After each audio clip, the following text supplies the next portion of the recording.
और इस चर्चा में हमारे साथ जुड़े हुए हैं वरिष्ठ पत्रकार और राजनीतिक विश्लेषक प्रद्युमन जोशीला जी। प्रद्युमन भाई राम राम। राम राम जी। सभी दर्शकों को नमस्कार, राम राम। सबसे पहले तो साथियों, आप लोगों का तहे दिल से शुक्रिया अदा। आप जितने प्यार से हमारे वीडियो देख रहे हैं और कमेंट के माध्यम से जो आपका प्यार हमारी तरफ झलकता है और जिस प्रकार से आप वीडियो शेयर भी कर रहे हैं और बहुत से लोगों के तो फोन कॉल्स भी आ रहे हैं, तो आप लोगों के प्यार से हमारी जो आत्मा बिल्कुल अभिभूत है और तहे दिल से हम शुक्रिया अदा करते हैं और उम्मीद करते हैं आप आगे भी हमारे साथ जो प्यार का रिश्ता उसको और प्रगाढ़ करेंगे साथियों। तो साथियों, आज हम आपको जो खबर देने जा रहे हैं, आज का जो विश्लेषण है वो हरियाणा की राजनीति के लिए बहुत ही महत्वपूर्ण विश्लेषण है। बहुत सारे साथियों के दिमाग में, प्रदेशवासियों के दिमाग में एक सवाल निरंतर बना हुआ है कि देवीलाल गुजरने के बाद ओम प्रकाश चौटाला जी मुख्यमंत्री नहीं बने, क्या अब दोबारा से देवीलाल परिवार का कोई मुख्यमंत्री बन सकता है हरियाणा प्रदेश का? यह सवाल निरंतर बना हुआ है। आज हम इसका बिल्कुल जवाब देंगे, आपको पूरा निचोड़ निकाल देंगे इसकी तह में जाकर कि देवीलाल परिवार से आखिर मुख्यमंत्री बनेगा तो वो कैसे बनेगा। और इस चर्चा में हमारे साथ जुड़े हुए हैं वरिष्ठ पत्रकार और राजनीतिक विश्लेषक प्रद्युमन जोशीला जी। प्रद्युमन भाई राम राम। राम राम जी। सभी दर्शकों को नमस्कार, राम राम। प्रद्युमन भाई, देखिए, ओम प्रकाश चौटाला जी हमारे हरियाणा प्रदेश को छोड़ के चले गए, भगवान उनकी आत्मा को शांति दे जी। तब से लेकर हरियाणा में एक माहौल बना है। बहुत से लोगों के फोन कॉल्स आपके पास भी आते हैं, मेरे पास भी आते हैं, कमेंट्स भी आते हैं कि आखिर देवीलाल परिवार से अगर मुख्यमंत्री बनेगा तो वो कैसे बनेगा, क्योंकि जिस प्रकार से बीजेपी ने तीसरी बार बहुमत की सरकार बनाई है बीच में एक क्रम को छोड़कर, तो लोग इस ख्यालात में है कि बीजेपी रहने वाली, हिलने वाली नहीं है। देखो, निश्चित रूप से जो चौधरी देवीलाल का परिवार है जी, वो हरियाणा प्रदेश का तो इकलौता ऐसा परिवार है जिसमें पिता पुत्र दोनों प्रदेश के मुख्यमंत्री बने। अपने आप में बहुत बड़ी बात और बल्कि चौथी पीढ़ी में आकर के प्रदेश का उप मुख्यमंत्री भी इसी परिवार से बना। जी, बिल्कुल सही कहा। और पूरे भारत देश की भी अगर बात करें तो कोई कुछ एक जो है उदाहरणों को अगर छोड़ दें, जैसे फारूक अब्दुल्ला, उमर अब्दुल्ला, मुलायम सिंह यादव, अखिलेश यादव जी, तो कुछ एक उदाहरणों को अगर छोड़ दें तो ज्यादातर बार जी मुट्ठी के मतलब गिनती के लोग इस पद पर पहुंचे हैं कि जहां पिता पुत्र दोनों सर्वोच्च पद पर किसी प्रदेश के पहुंचे मुख्यमंत्री बने हों। और ये हमारे हरियाणा प्रदेश को एक गर्व और गौरव का विषय है जी कि राजनीति में चूंकि परिवारवाद हमेशा से रहा है, कोई आदमी ये कहे कि परिवारवाद नहीं रहा है, अगर किसी के कोई औलाद ही नहीं या कोई कुंवारा है, कोई ब्याह नहीं रखा, तो देखो वो क्या परिवारवाद करेगा। सही कहा। और वरना तो जो भी राजनीतिक घराने हैं ज्यादातर जी, तो उनमें अगली पीढ़ियां राजनीति में अक्सर आती हैं जी। अब जो चौधरी देवीलाल के परिवार के, तो वो एग्जाम्पल भी है प्रद्युमन भाई, जैसे देवीलाल जी ने पूछा था जब प्रताप चौटाला को चेयरमैन बना दिया गया था, बिल्कुल, तो उन्होंने उस टाइम उत्तर भी दिया था, बिल्कुल, तो अगर हमारे बच्चे राजनीति में नहीं आएंगे, अब किसान का बेटा खेती करता है, लोहार का बेटा लोहार का कार्य करता है, तो फिर वो करेंगे क्या? देखो, इस बेबाकी के लिए बहुत से लोग तो इन चीजों को छिपाते हैं जी, लेकिन चौधरी देवीलाल का परिवार ऐसा है जो इस बेबाकी के लिए जाना जाता है। चौधरी देवीलाल ने, जैसा आपने अभी बताया, प्रताप सिंह चौटाला का जो प्रदेश में चेयरमैन बनाया उनके 2 नंबर के बेटे को जी, तो पत्रकारों ने ये पूछा कि आप परिवारवाद को बढ़ावा दे रहे हैं, आपने अपने बेटे को चेयरमैन बना दिया। बिल्कुल सही। तो चौधरी देवीलाल ने तपाक से कहा कि क्या बंसीलाल के बेटे को बना दो। उसी तरह से अभी 3 महीने 4 महीने पहले जी, जब रानिया विधानसभा क्षेत्र से चौधरी ओम प्रकाश चौटाला के पोते अर्जुन चौटाला जब नॉमिनेशन कर रहे थे, तो ओम प्रकाश चौटाला जी वहां मौजूद थे जी। और पत्रकारों ने उनसे ये पूछा कि चौधरी देवीलाल की चौथी पीढ़ी जो है राजनीति में आई है जी, आपका क्या कहना है? बिल्कुल। तो तपाक से चौटाला साहब ने कहा कि क्या चौथी से ही सर जाएगा, 5वीं भी आएगी, हमारी 5वीं भी आएगी, हमारा तो काम ही ये है। बिल्कुल सही। जैसे ये कहते हैं ना कि राजनीति उनका तो पेशा बन चुका है जी, टोटली 24 घंटे 365 दिन जी। अब अगर बात करें चौरी देवीलाल के परिवार की, हाँ जी, तो जब चौरी देवीलाल का निधन हो गया था, उसके बाद इंडियन नेशनल लोकदल कभी प्रदेश में सत्ता में नहीं आ पाई। बिल्कुल। चौरी ओम प्रकाश चौटाला उसके बाद मुख्यमंत्री नहीं बन पाए जी। जब वो आखिरी बार 2000 के चुनाव में जब मुख्यमंत्री बने थे, तब तक चौरी देवीलाल जी जिंदा थे और चौरी ओम प्रकाश चौटाला ने उनको वृद्धावस्था में बिल्कुल बड़े बहुत ही जो है विषम हालातों में हम ये कह सकते हैं कि उनको प्रदेश का दौरा भी करवाया था। और उन्होंने बड़ी मार्मिक अपीलें, लोगों से ज्यादा सा बोला भी नहीं जाता था चौरी देवीलाल से उस समय जी। और उन्होंने बड़ी मार्मिक अपीलें लोगों से की थी और उसके बाद चौटाला साहब प्रदेश के मुख्यमंत्री बने। 5 साल उन्होंने बड़े धड़ल्ले से मुख्यमंत्री की कुर्सी पर बैठ करके प्रदेश में राज किया। लेकिन उसके बाद ये परिवार सत्ता में नहीं आया। अब जो बड़ा सवाल है वो ये है कि 2005 के बाद 9.5 साल कह लीजिए, 10 साल कह लीजिए, क्योंकि 2 योजना वो चुनाव पहले करा दिया था हुड्डा साहब ने। तो 2 योजना लगातार कांग्रेस पार्टी प्रदेश में मुख्यमंत्री रहा उनका जी। अब पिछली 3 योजनाओं से लगातार भारतीय जनता पार्टी सत्ता में है जी। और अब चौटाला साहब भी इस संसार में नहीं है। तो इसके बाद ये प्रश्न पूरे हरियाणा प्रदेश में ही नहीं जी, बल्कि उत्तर भारत में, चाहे वो राजस्थान हो, पंजाब हो, बिल्कुल दिल्ली हो, उत्तर प्रदेश हो, तमाम क्षेत्रों में ये बात, और विशेषकर जो किसान कौम है जी, उसमें तो ये प्रश्न बड़ा तेजी से चल रहा है जी कि क्या चौरी देवीलाल के परिवार से प्रदेश में कोई और मुख्यमंत्री बन सकता है, क्या संभावनाएं हैं। देखो आज के दिन जो हालात और परिस्थितियां हैं जी, वो ये हैं कि चौरी देवीलाल के परिवार से 2 पार्टियां फिलहाल राजनीतिक रूप से मैदान में हैं जी। और दोनों पार्टियों के अलावा जो उनके तीसरे नंबर के बेटे थे रणजीत सिंह चौटाला जी, वो चूंकि पीछे बीजेपी में शामिल हो गए थे, बीजेपी ने उनको लोकसभा का चुनाव भी लड़ाया जी, तो अब वो निर्दलीय हैं जी, अब वो किसी पार्टी में नहीं है जी। तो लिहाजा अगर हम उनको एक बार इतर रखें तो भी 2 पार्टियां ऐसी हैं चौरी देवीलाल के परिवार से, चौरी ओम प्रकाश चौटाला के परिवार से, जननायक जनता पार्टी और इंडियन नेशनल लोकदल, जो वर्तमान में राजनीति कर रही हैं जी। आज हालात और परिस्थितियां ये हैं कि जेजेपी की तो पूरे प्रदेश में केवल 1 हल्के में जमानत बची और वो जेजेपी बिल्कुल जो है हाशिए पर है जी। उसके तमाम बड़े बड़े नेता पार्टी छोड़ करके चले जा चुके हैं और जो कुछ है कि इक्का दुक्का घूम रहे हैं उनके साथ, वो भी कोई ज्यादा प्रभावशाली नहीं है जी जी। कहने का अभिप्राय है कि जेजेपी को नए सिरे से अपनी रणनीति बनानी पड़ेगी अगर प्रदेश में कुछ करना है तो जी, नहीं तो जेजेपी वर्तमान जिस ढर्रे पर चल रही है उसमें तो जैसे इस बार 0 नहीं टूटी तो आगे भी कोई संभावना दिखाई नहीं दे रही। अच्छा, दूसरी तरफ अगर देखें, चूंकि दुष्यंत चौटाला और Digvijay Chautala full time politician है बिल्कुल, और वो राजनीति की नब्ज को अच्छी तरह से जानते, संघर्ष करना भी जानते, और उन्होंने ये दिखाया भी है जी कि विपक्ष में अगर कोई नेता संघर्ष कर सकता है, या तो किसी समय चौरी देवीलाल, चौरी ओम प्रकाश चौटाला ने किया, फिर अजय सिंह चौटाला ने किया जी, और अब दुष्यंत और दिग्विजय ने करके दिखाया पिछले 10 साल में। 10 साल में 5 साल वो 4.5 साल सत्ता में रहे जी, लेकिन जब वो विपक्ष में थे तो उन्होंने वो करके दिखाया सब सिस्टम जी। अब उनकी से तो यही उम्मीद है कि वो संघर्ष करें। अब उस संघर्ष में आज के दिन जो हालात और परिस्थितियां हैं प्रदेश में जी, और 2029 में भी वो बदलने वाली नहीं है जी, वो ये है कि चौरी देवीलाल के परिवार की किसी पार्टी को बहुमत तो मिलेगा नहीं और वो बहुमत के नजदीक भी नहीं है। 40 विधायक आना टेढ़ी खीर है दोनों के लिए। हाँ। नहीं, एक थोड़ा सा बीच प्रश्न ले लेते हैं प्रद्युमन भाई।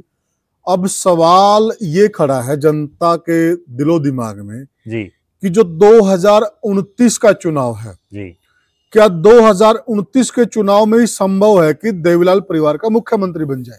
मैं उसी बात पर आ रहा था अभी। हाँ, अभी हालात और परिस्थितियां ये हैं कि 46 विधायक 2029 में कौन सी पार्टी के आते नहीं दिख रहे। हाँ, क्योंकि बीजेपी कितनी ही माड़ी से माड़ी हालात में चली जाएगी, ठीक है, तो भी वो 20, 22, 25 सीटें जीतने में सक्षम दिखाई देगी। बिल्कुल सही कह रहे हैं। जो भारतीय जनता पार्टी कभी 2, 4, 5, 7 से आगे नहीं जा रही थी, वो पिछली 3 योजनाओं से लगातार जी, पहले 47, फिर 40 और अब 48 सबसे ज्यादा जी उसकी जीती हैं।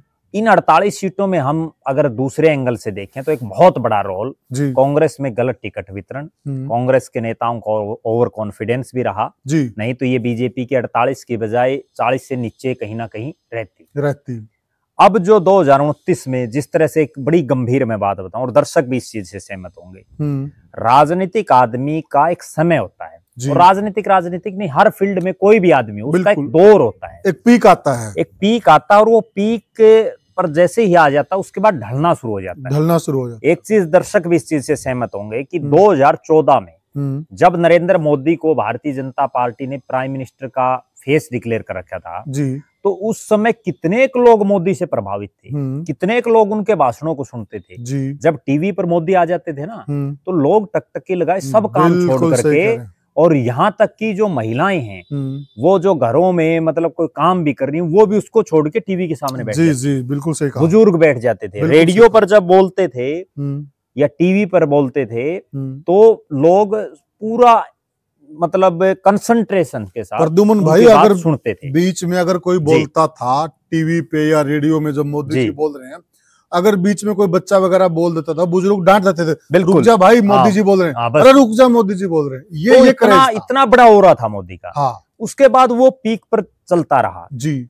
उसके बाद आप ये देखिए कि 2014 से 19 तक मोदी का बड़ा रूप लोगों ने देखा। हाँ। 19 के बाद 24 तक भी वो कहीं ना कहीं पीक पर रहे। हाँ। और उन्होंने कोशिशें भी खूब की। अच्छा, उन्होंने तरह तरह की वेरिएंट किस्म की जब बातें आदमी बताता ना, एक खास बात क्या है कि हम भी मान लो अब ये वीडियो बना रहे हैं जी, अगर हर रोज एक ही टॉपिक पर हम वही बात रिपीट करेंगे हाँ, तो दर्शक भी नहीं सुनेंगे। बिल्कुल सही कहा। उनको वेरिएशन तो चाहिए, वेरिएशन चाहिए। मोदी जी भी वेरिएशन में मतलब अलग अलग चीजें लोगों को बताते रहे, और ऐसी ऐसी बातें बताई जैसा हम भी बताते हैं लोगों को, तो बहुत कम लोगों को उन चीजों का पता रहता है। सही कहा। तो उसके बाद 24 में 10 साल वो पीक पर रहे।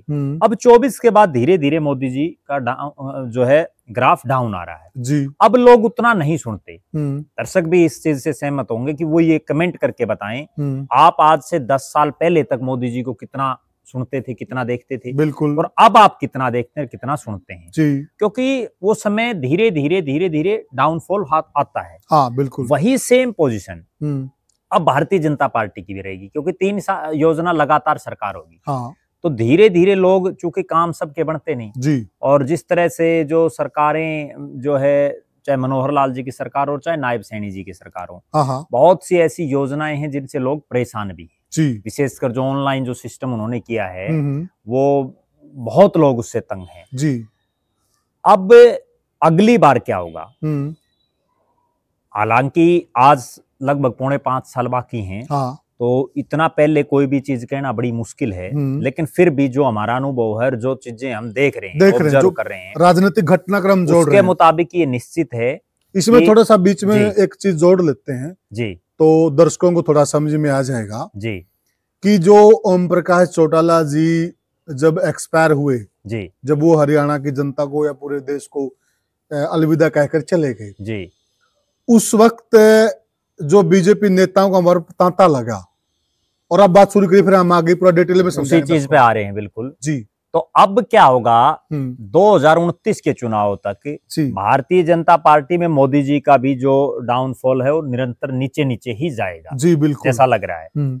और प्रदेश में भी चूंकि लगातार 15 साल जब किसी पार्टी को सत्ता में हो जाते हैं, और विभिन्न आंदोलन आज भी चल रहे हैं जगह जगह जी, बिल्कुल, तो उसमें कहीं ना कहीं 46 पर पहुंचना अगली बार बड़ा टेढ़ी खीर वो तो इस बार भी टेढ़ी खीर था, अगर कांग्रेस ठीक ठाक सिस्टम रखती अपना। सही कहा आपने। और मुझे ऐसा भी लग रहा है कि कांग्रेस भी अपने में सुधार जरूर करेगी, क्योंकि ये नहीं है कि आप बार बार एक ही चीज को दोहराओगे, एक ही गलती को, तो पार्टी खत्म हो जाएगी जैसे और राज्यों में खत्म होगी जी। तो कहीं ना कहीं कांग्रेस भी फाइट में रहेगी। इसमें एक चीज देखिए प्रद्युमन भाई, जो आप भी समझ रहे हो, हम भी देख रहे हैं, देखिए कहीं न कहीं ये भी हम कह सकते हैं, कांग्रेस का भी जो वोट बैंक में है ना, अभी 15-20 साल में जो हरियाणा की राजनीति रही है, कांग्रेस का भी अगर हम वोट बैंक के मामले में देखें तो पीक आ चुका है। बिल्कुल, देखो दोनों बराबर हैं। हाँ। 39-39% के आसपास दोनों के वोट बैंक हैं जी। लेकिन विपक्ष में जो कोई पार्टी होती है ना जी, उसको थोड़ा बहुत एज इस चीज का होता है कि जनता उससे नाराज नहीं होती। हाँ। जनता तो उनसे नाराज होती है जो सत्ता में बैठे हैं। तो उसका कहीं ना कहीं फायदा विपक्ष की पार्टी को मिल जाता है। लोग ये कह देते हैं भाई तो राज में नहीं थे, आज भी आप एक चीज देखिए। तो फिर क्या आप यह मानते हैं कि कांग्रेस 39 से ज्यादा भी वोट परसेंट ले सकती है हरियाणा में? ना, 39 से ज्यादा नहीं ले सकती। दर्शकों समझ में आएगी ना, वो वोट और परसेंट के मामले में कांग्रेस का पीक ये है कि दोनों पार्टियां अगली बार जो इस बार 39% आया है, हाँ, दोनों इससे नीचे रहेंगी, इससे गिरेगा। अब समझ में आएगा कि कैसे मुख्यमंत्री बन सकता है। और दोनों की सीटें जो आज 48 और 37 हैं, वो भी इससे कम होंगी। मैं दोनों के कारण बताता हूँ जी। इस बार कांग्रेस पार्टी के पक्ष में प्रदेश में ऐसी हवा थी जो आज तक कभी नहीं बनी जी। उसके बावजूद वो 37 पर रह गई। बिल्कुल, इस बार उन्होंने गलतियां की हैं, अगली बार भी हो सकता है कोई ना कोई चूक उनसे हो जाए जी। अगर चूक भी नहीं होगी तो इतनी हवा जो इस बार है वो हवा आगे नहीं रहेगी, क्योंकि अब तो लोग कांग्रेस से ऊब चुके हैं एक तरह से जी। कांग्रेस का नाम ही लेना बंद कर दिया लोगों ने। और जो वोट गया ना, हाँ। एक बात ये भी मानेंगे, जो 39% वोट आया है प्रद्युमन भाई कांग्रेस का जी, उसमें काफी सारा जो मतलब शेयर है वो देवीलाल परिवार का है ना। देखो, नाराज होके निराश होके उस तरफ जो किसान कौम है या जाट समुदाय है, उसका बड़ी भारी तादाद में वोट हाँ। जो है कांग्रेस पार्टी के प्रत्याशियों को पड़ा है, क्योंकि 18% वोट आया था जेजेपी को। बिल्कुल, थोड़ा सा ये डिटेल में खोल के बताइए दर्शकों। देखो, जेजेपी ने जब मैं एक ही बात में सारी बात बता देता हूँ और उससे दर्शकों को समझ में आ जाएगा जी। आज भी चौधरी देवीलाल के परिवार का परिस्थितियां कुछ भी हो, कोई भी हालात हो, 15 से 20% वोट बैंक पूरे प्रदेश में है। वो लगातार बना हुआ है जब से चौधरी देवीलाल जी ने राजनीति शुरू की, हाँ। सक्रिय रूप से प्रदेश के नेता बन करके जी। तो 15 से और 20% वोट तो उनका कन्फर्म रहता है जी। वो कई बार बढ़ जाता है, कोई इक्का दुक्का बार 1-8% कम हो जाता है जी। लेकिन मोटा मोटी हम ये कह सकते हैं कि 17-18% वोट बैंक चौधरी देवीलाल के परिवार का है। वो परिस्थितियां कई बार ये बदल जाती हैं कि 2019 में वो जेजेपी को पड़ गया, इनेलो 0 होगी, अब इस चुनाव में वो इनेलो को पड़ गया, जेजेपी 0 होगी। आगे क्या परिस्थितियां बनती हैं, क्योंकि हालात और परिस्थितियां हर चुनाव की अलग होती हैं। इतना कन्फर्म है कि 15 से और 20% चौधरी देवीलाल परिवार के नाम का वोट बैंक आज हरियाणा प्रदेश में है। थोड़ा दर्शकों को ये चीज भी हम क्लियर कर दें, कई बार दर्शक कमेंट में वो चीज हमें बोलते हैं कि जिसे हमें मालूम है इस बार जो इनेलो को वोट परसेंट है वो 4 से 5% है, ये मालूम है हमें। कभी आप ये समझते हो कि हमें मालूम नहीं है, परंतु इसमें क्या था, वो पढ़ना इनेलो को था, लेकिन हम लोगों से बात कर रहे थे, कवर भी कर रहे थे।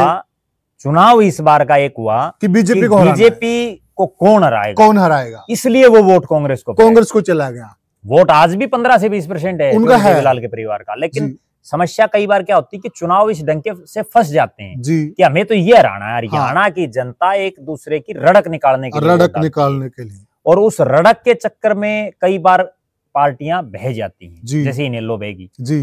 तो वो चीजें ठीक है, कई बार ये हालात होती कि आज सिर्फ 2 ही एमएलए बने इनेलो के। बिल्कुल, वो समय भी था जब इनेलो राज में थी जी जी। तो बदलती रहती हैं। अब जो मेन जो मुद्दा है हाँ जी, कि आखिर होगा क्या।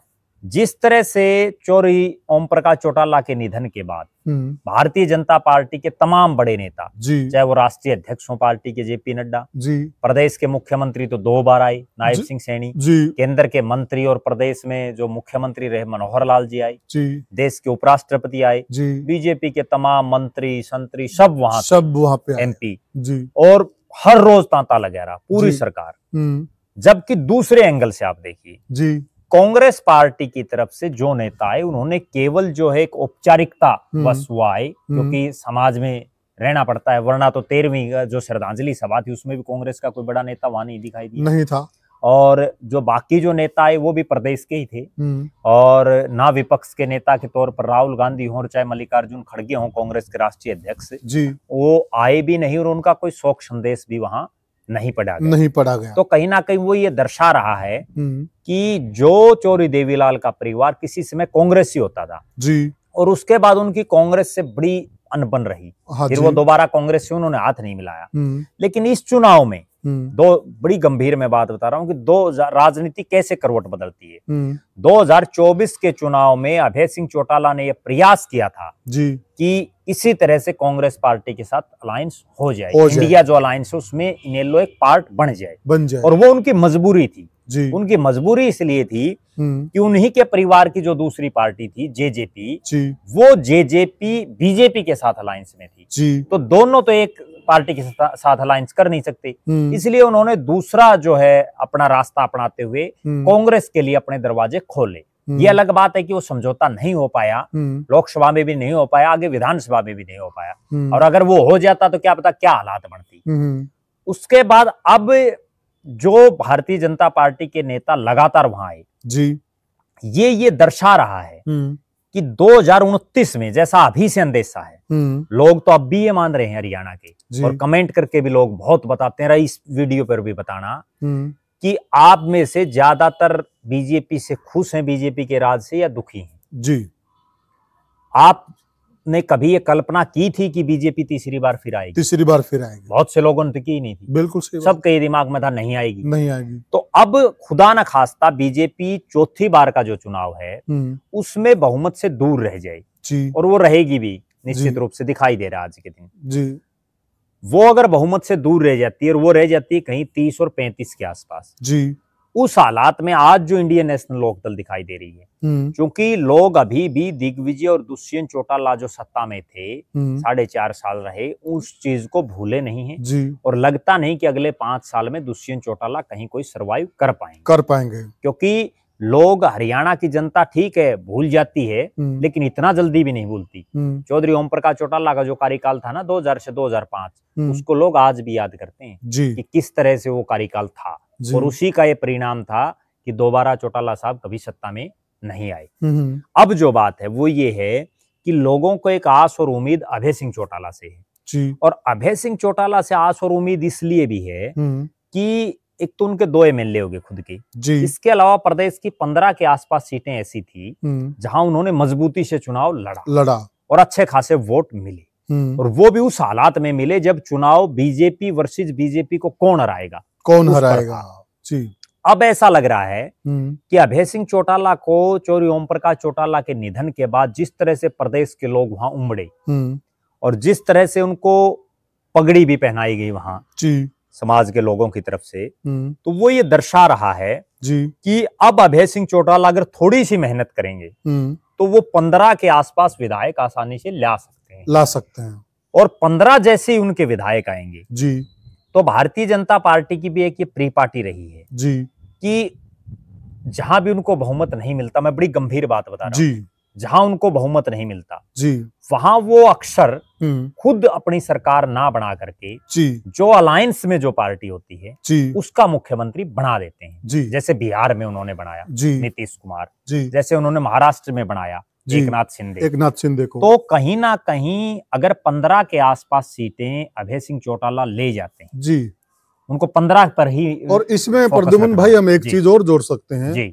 बीजेपी का मेन फोकस ये रहता है कि जो मुख्य विपक्षी दल उनके सामने खड़ा है जी, कांग्रेस, सत्ता उनके पास नहीं जानी चाहिए। बिल्कुल, वो तो महाराष्ट्र में यही सीन था, एकनाथ शिंदे को मुख्यमंत्री केवल इसीलिए बनाया गया कि सामने जो कांग्रेस के साथ अलायंस में मुख्य विपक्षी दल कांग्रेस था, और वो सत्ता वहां पर चली गई थी गलती से कह लीजिए, या फिर उद्धव ठाकरे जो इन्हीं के गुट के आदमी है, या हिंदुत्व की विचारधारा, उद्धव ठाकरे ने पहली बार कांग्रेस से हाथ मिलाया था, जिसकी वजह से वो मुख्यमंत्री बन गए, और फिर वहां देखिए बीजेपी ने क्या गेम किया। वो उनके जीवन की सबसे बड़ी राजनीतिक भूल साबित हो भी गई वो, क्योंकि आप सत्ता में रहें या ना रहें जी, लेकिन आपको अपने उसूलों से समझौता नहीं करना चाहिए। जिन चीजों को, जिन मुद्दों को लेकर के आपकी पार्टी खड़ी हुई, कोई भी पार्टी हो, बिल्कुल, अगर अभी दुष्यंत चौटाला से लोग क्यों घृणा कर रहे हैं, उसका कारण ही तो ये है कि लोगों ने बीजेपी के खिलाफ मैंडेट उसको दिया था, बिल्कुल सही, और वो बीजेपी को ये कहता था कि इनको जमुना पार में भेजूंगा जी, ठीक है, उसने तो ऐसे शब्दों का यूज किया था मोदी और खट्टर साहब के लिए जो कोई आदमी कर नहीं सकता, बिल्कुल सही कहा, और उसके बावजूद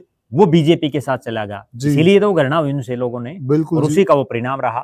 अब जो बात है वो ये है कि अभय सिंह चौटाला 15 सीटें जीतने के हालात में 2029 में आ जाएंगे आराम से, अगर वो थोड़ा संघर्ष करेंगे। देखो, अगर घर बैठ के तो कुछ नहीं होना, बिल्कुल जी, अगर वो रोड पर संघर्ष करेंगे, और जैसा उन्होंने अभी पीछे श्रृंगार से लेकर के पूरे प्रदेश में पद यात्राएं निकाली और भी अलग अलग कार्यक्रम किए, तो अब तो उनको 2 कार्यक्रम करने पड़ेंगे, ये भी एक बड़ी गजब बात है। पहले चौधरी देवीलाल की जयंती मनाई जा रही है। थोड़ा सा एक बीच में आपने बिहार की बात की थी, ताकि दर्शकों को ये चीज, जिस मुद्दे पे हम चर्चा कर रहे हैं, वो बिल्कुल सरलता से समझ में आ जाए जी।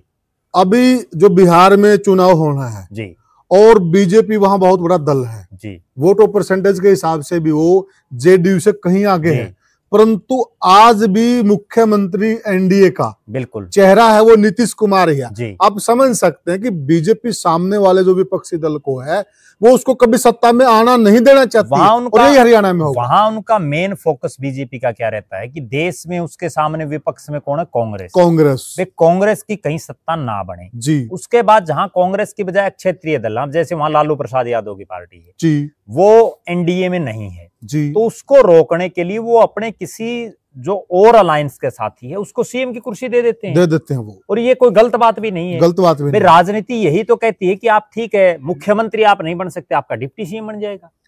और एक और प्रद्युमन भाई देखिए, इन्होंने ये जो खेल कह लीजिए या जो राजनीति कह लीजिए जी, चाणक्य नीति कह लीजिए, और राजनीति करने के लिए लोग आए हुए हैं जी, तो खुलेआम राजनीति करते हैं। बिल्कुल इन्होंने राजनीति की महाराष्ट्र के अंदर जी, एकनाथ शिंदे को सीएम बना दिया जी, और उसका रिजल्ट क्या है इस चुनाव में?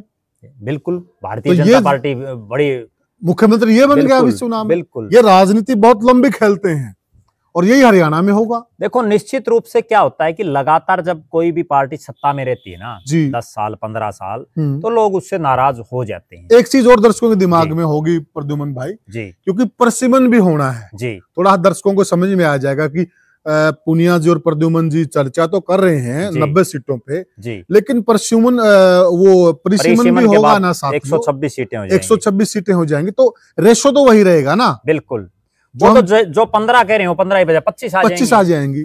वो तो ऐसा है जैसे एक जिले में अब हिसार में 7 सीटें हैं जी, परिसीमन के बाद 10 या 11, 10 तो कंफर्म होनी है, 11 भी हो सकती है बिल्कुल, 3 बढ़ेंगी जी। तो यहाँ मान लो इंडियन नेशनल लोकदल की 2 सीटें आती हो 3 हो जाएंगी जी, क्योंकि वो तो 126 पे लड़ेंगे हाँ, अब 90 पे है बिल्कुल, तो उसके हिसाब से बढ़ जाएंगी। और ये परिसीमन का ही फायदा भारतीय जनता पार्टी को भी होगा, कांग्रेस को इसका नुकसान भी होगा बिल्कुल, क्योंकि परिसीमन बीजेपी अपने हिसाब से, चूंकि वो सरकार में है, अपने हिसाब से भी करेगी और अपने हिसाब से नहीं भी करेगी। अगर जनसंख्या के हिसाब से भी वो करेंगे ना जी, तो वोटरों के हिसाब से तो भी गुड़गांव जैसे फरीदाबाद जैसे जो बड़े शहर हैं जहाँ बीजेपी जीत रही है वहाँ कई हल्के बढ़ेंगे ज्यादा, और उसका उनको बेनिफिट होगा जी, शहरी सीटें काफी बढ़ेंगी। बिल्कुल शहरी सीटें बढ़ेंगी। तो अब जो हम मूल जो चीज पर आ रहे थे जी, कि अगर 15 सीटें अभय सिंह चौटाला की आ जाती है और 15 सीटें लेना कोई बहुत बड़ी बात भी नहीं आज के हालात में, जिस तरह से अभय चौटाला पर लोगों की नजरें हैं, लोग जिस तरह से उनको चाह रहे हैं जी, वरना तो जो उनका स्वभाव है उसको देखते हुए कभी ये नहीं लग रहा था कि लोग इनके साथ जुड़ेंगे। लेकिन हालात और परिस्थितियां राजनीति में ऐसी बन जाती हैं कि कई बार यूं कहते हैं ना कि भाई परिवार में खोटा सिक्का भी कहीं कभी काम आ जाता है। तो वो खोटा सिक्का जो है वो अभय सिंह चौटाला कभी भी काम आ सकते हैं और वो उन्होंने करके भी दिखाया है। पूरे किसान आंदोलन में क्योंकि उनकी पार्टी किसानों से संबंध रखती है जी, अकेले हैं वो पूरे देश के जिन्होंने इस्तीफा दिया, भले उसका उनको फायदा ना मिला हो राजनीतिक रूप से जी, लेकिन उन्होंने अपनी तरफ से बड़प्पन दिखाया। बिल्कुल सही कहा। अब भी उन्होंने जो जगदीश सिंह डल्लेवाल के समर्थन में अब भी उन्होंने घोषणा की कि मैं हमारे दोनों जो विधायक वो इस्तीफा दे देंगे। बहुत बड़ी बात है, जिगरा चाहिए ये बात, कोई आदमी मेमोरी से नहीं देता। सही कांग्रेस वाले क्यों नहीं कह रहे, जबकि 37 जो सीटें आई हुई हैं जी, उसमें एक बहुत बड़ा योगदान किसान समाज का है। बिल्कुल, अगर वो किसान इनके साथ ना होते तो कांग्रेस की हवा ही नहीं बढ़ती। बिल्कुल जी बिल्कुल। तो अब जो हालात है वो ये है कि अगर भाई कोई रेल की टिकट सीट नहीं छोड़ता, कोई नहीं छोड़ता, अगर रिजर्वेशन हो जाता रेलवे में बिल्कुल वो सीट नहीं छोड़ता, बिना रिजर्वेशन नहीं छोड़ते लोग, नहीं छोड़ते। एक बार कुर्सी मिल गई तो नहीं देंगे भाई, नहीं देंगे, खड़े रहो, कोई बूढ़ा बुजुर्ग खड़े रहो। बिल्कुल सही, ठीक है ना। अरे उसने एमएलए की सीट छोड़ दी, बहुत बड़ी बात है। वो ठीक है कि वो राजनीतिक आदमी नहीं थे अभय चौटाला, वरना तो आज वो मुख्यमंत्री होते, अगर उस चीज को जो है ना वो कैश कर पाते, फॉलो अप करके और उसको कैश कर लेते, लेकिन वो नहीं कर पाए वो। तो अब जो मेन बात है वो ये है कि 15 सीटें अगर इनकी आ जाती हैं और भारतीय जनता पार्टी 30 के आसपास कहीं रहती है तो उसके बाद ये निश्चित है कि अभय सिंह चौटाला कांग्रेस से तो हाथ मिलाएंगे नहीं जी, क्योंकि उन्होंने अभय सिंह तो कभी कांग्रेस में रहे नहीं जी, ठीक है, चौधरी देवीलाल जी रहे जी। अब जो अगली बात है वो ये है कि भारतीय जनता पार्टी भी ये चाहेगी कहीं ना कहीं जी, कि कांग्रेस को दूर रखने के लिए जी, क्योंकि चौधरी देवीलाल के परिवार का और बीजेपी का तो बहुत बार अलायंस हुआ है। बिल्कुल, चौधरी देवीलाल जी इनकी मदद से मुख्यमंत्री बने जी, चौधरी ओम प्रकाश चौटाला के साथ बीजेपी ने अलायंस करके सरकार चलाई जी। अभी पिछली योजना में दुष्यंत चौटाला है तो इन्हीं के भतीजे, बिल्कुल, वो भी जो है प्रदेश की सरकार में डिप्टी सीएम रहे। और अभय सिंह चौटाला ने भी, मैं बड़ी गंभीर बात बता रहा हूँ, जब जब भारतीय जनता पार्टी को उनकी जरूरत पड़ी तब अभय सिंह चौटाला ने उनकी मदद भी की है, चाहे राष्ट्रपति चुनाव हो, चाहे वो राष्ट्रपति का चुनाव हो, चाहे वो राज्यसभा का चुनाव हो। बहुत बार हमने ऐसा देखा है कि अभय सिंह चौटाला ने उनकी मदद की है। और बहुत से हो सकता है उनके समर्थक इस चीज पर जो है अलग नजरिया रखते हों, लेकिन मेरा निजी रूप से ये मानना है कि अगर दुष्यंत चौटाला 2019 में समर्थन नहीं देता ना बीजेपी को, तो अभय सिंह चौटाला सरकार में कहीं ना कहीं मंत्री बने पाते। जी बिल्कुल, क्योंकि राजनीति होती इसी चीज की। जी तो फाइनल विश्लेषण पे प्रद्युमन भाई आ जाते हैं, तो दर्शकों को फाइनल विश्लेषण समझा दीजिए कि 2000, ज्यादा लंबा इंतजार शायद नहीं करना पड़े, 2029 में भी इस प्रकार की पिक्चर बन रही है कि परिवार का मुख्यमंत्री। देखो बिल्कुल 2029 में ये तस्वीर बन रही है जी, और आज के हालात में और आज के सीन में चौधरी देवीलाल के परिवार से अभय सिंह चौटाला वो शख्स नजर आ रहे हैं जो मुख्यमंत्री बन सकते हैं, लेकिन खुद के दम पर नहीं, भारतीय जनता पार्टी के सहयोग से ही वो मुख्यमंत्री बनेंगे, बन पाएंगे। और बीजेपी की भी हम इसलिए कह रहे हैं कि 15 साल लगातार राज के बाद कहीं ना कहीं लोगों में एक नाराजगी होगी, जिससे वो बहुमत से दूर रहेगी। और अभय सिंह चौटाला ये बात बहुत बार कहते हैं कि मैं सरकार में जो है सरकार चलाने वाला तो बन सकता हूं, लेकिन नीचे कोई मंत्री वगैरह नहीं बनना पसंद करूंगा। तो कहीं ना कहीं भारतीय जनता पार्टी उनको चौधरी देवीलाल की पार्टी और चौधरी देवीलाल का परिवार बीजेपी को हरियाणा में स्टैब्लिश चौधरी देवीलाल के परिवार ने किया। बिल्कुल सही कहा। तो हरियाणा में बीजेपी का कोई था ही नहीं। बहुत बड़ी बात कही। चाहे वो मंगल सेन के साथ हो, चाहे उसके बाद मनोहर लाल खट्टर और उनका जो कार्यकाल रहा, तो कहीं ना कहीं ये कहा जा सकता है कि भारतीय जनता पार्टी की जड़ें जिस चौधरी देवीलाल के परिवार ने हरियाणा में जमाई, उन्हीं जड़ों में अब उसका जो एहसान उतारने का समय है वो 2029 में आ सकता है। और अभय सिंह चौटाला भारतीय जनता पार्टी के सहयोग से प्रदेश में चौधरी देवीलाल के परिवार से तीसरे मुख्यमंत्री बन सकते हैं। जी तो प्रद्युमन भाई, एक सवाल थोड़ा सा जनता के दिमाग में और भी होगा जी, क्या पासा भी पलट सकता है? कांग्रेस की मदद से भी अभय सिंह चौटाला मुख्यमंत्री बन सकते हैं?